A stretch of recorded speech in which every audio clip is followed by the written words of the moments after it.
Хочу сказать отдельно о работе правозащитных организаций. Это не бесплатная контора, где сидят люди, которым просто так на головы сыпятся с неба деньги. Защита прав народа бесплатно – это неправда. Не слушайте этих необразованных, примитивных недоучек.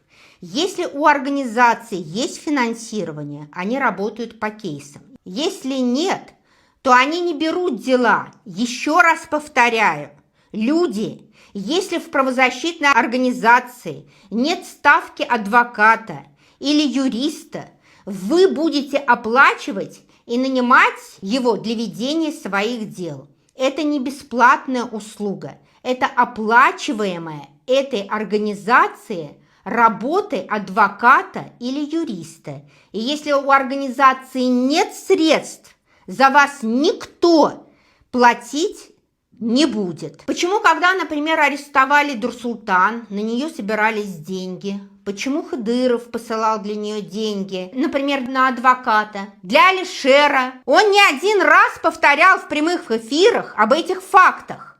Или эти деньги шли не на адвоката, если все бесплатно?